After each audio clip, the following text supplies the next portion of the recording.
Alas 4 ng umaga, maagang gumising pala ang aking asawa na si Mami Alay.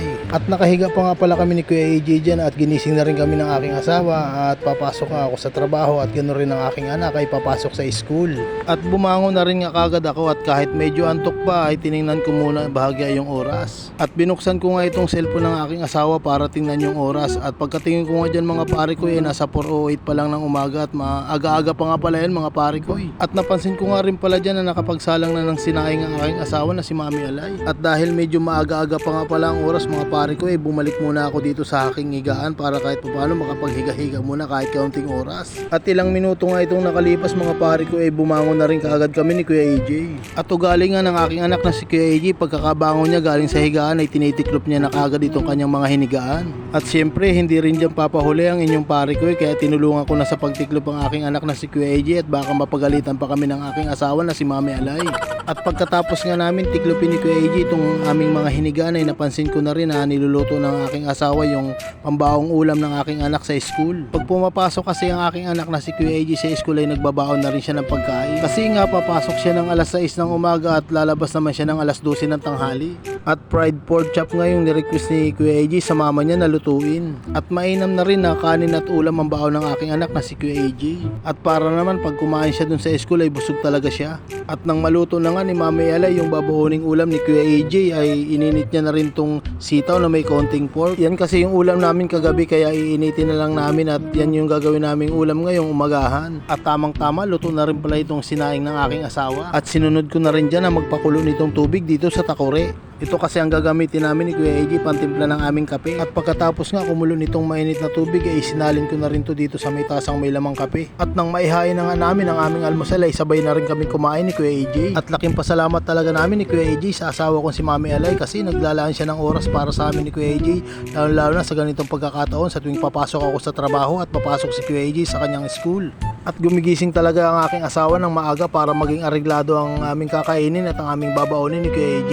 At habang kumakain kami ni Kuya AJ ay piniprepare naman ng aking asawa itong babaonin pagkain ng aking anak na si Kuya AJ. At ayan nga pala yung simpleng ulam ng aking anak, fried pork chop at gulay na sitaw at samahan na rin natin ang kanin. At nang matapos nga kaming makapag-almusal ay nag-asikaso na rin ang aking anak na maligo. At nang makaligo na nga ang aking anak na si Kuya AJ, nag-asikaso na rin siya sa kanyang pagbibihis ng kanyang uniform. At hinahayaan na pala namin ni Mami Alay na mag-asikaso si Kuya AJ sa kanyang sarili lalo na sa mga ganitong bagay. At malaki na nga siya, kailangan niyang matuto kasi hindi bawat oras ay nakabantay kami ni mama niya sa kanya. At nang matapos na nga si Kuya AJ ng mga pag-asikaso at makapagbihis ng kanyang uniform ay nilabas ko na rin tong aking motor. Ako kasi ang maghahatid sa kanya ngayon sa school. At hindi pa nga pala ako dyan nakabihis pampasok mga pare ko kasi naalala ko nga pala na alas 7 pa pala yung pasok ko. At medyo madilim-dilim pa nga nung paglabas namin dito sa bahay ni Kuya AJ kaya medyo madilim pa yung paghatid ko sa kanya sa school. Siguro medyo mahaba-haba lang talaga ngayon ng gabi kaya medyo madilim pa pero pasado alas 5 na yan mga pare ko. At may ilang kilometro rin nga pala ang layo ng school ni Kuya AJ dito sa bahay namin. Kaya kailangan talaga siyang ihatid. Pero dati naman may service itong si Kuya AJ, nagbabayad na lang kami buwan-buwan. Pero nagpaalam nga pala sa amin si Kuya AJ nitong magpasukan na ayaw na nga daw niya magpa-service at magkukommute na lang nga daw siya. At pumayag rin naman kami ng asawa kong si Mami Alay. At para na rin masanay siya mag-isa at masanay siya mag-commute sa kanyang pagpasok at pag-uwi galing sa school. At ilang minuto pa nga nakakalipas mga pare ko narating na namin yung school ni Kuya AJ. At medyo madilim-dilim pa nga pagkarating namin dito pero marami naman na siyang nakakasabay na pumapasok na estudyante. At hindi muna pala ako dyan umalis mga pare ko dahil tinanawan ko muna si Kuya AJ hanggang makarating dun sa guardhouse para talagang safe siyang nakapasok. At nung safe na nga makapasok si Kuya AJ mga pare ko agad na rin akong umuwi. At pagkarating ko nga dito sa aming bahay ay medyo madilim pa rin. Talagang napakahaba ngayon ng gabi mga pare ko At pagkapasok ko nga dito sa aming bahay ay ako naman ay nag-asikaso na para maligo. At nung ako'y makatapos na maligo ay ako'y nagbihis na rin mga pare ko At nung ako'y makabihis na mga pare ko ay tinungo ko na itong aming lababo para mag-toothbrush. At nang maasikaso ko na nga ang aking sarili at wala na akong nakalimutan ay ready na akong pumasok. At sa mga oras na yan ay hindi muna pala ako nagpahanda kay Mami Alay ng aking babaoning pagkain sa aking trabaho. At nabanggit ko nga sa aking asawa na libre buong maghapon ang pagkain ko dun sa company. At isa kasi ako sa naka-schedule na mag-training ng mga unit na ginagamit namin sa aking trabaho. At pagkalabas ko nga dito sa aming bahay ay medyo maliwanag na rin. At nagpaalam na rin ako dyan kay Mami Alay para pumasok. Fast forward nga tayo dyan mga pare ko, at pagkarating ko nga dito sa company ay dumiretso na ako sa biometric para mag-in. At pagkatapos ko naman makapag-in mga pare ko ay dumiretso na ako dito sa aking locker. At nang makapagpalit nga ako ng aking safety shoes at nakuha ko na rin yung safety vest na aking gagamitin sa training ay dumiretso na rin ako dito sa may training hub. At eksakto nga pagkarating ko dito sa mismong training hub ay nakita ko na rin yung aking mga kasama sa training. At makalipas nga ng ilang minutong pag-aantay, pumasok na rin kami dito sa mismong loob ng training hub. At pagkapasok nga namin dito sa mismong loob ay napansin nga namin na nakaprepare na pala lahat ng aming gagamitin. Kaya tamang antay lang muna kami dyan sa aming mga trainer, kaya tamang kwentuhan lang kami dyan ng aking mga kasama.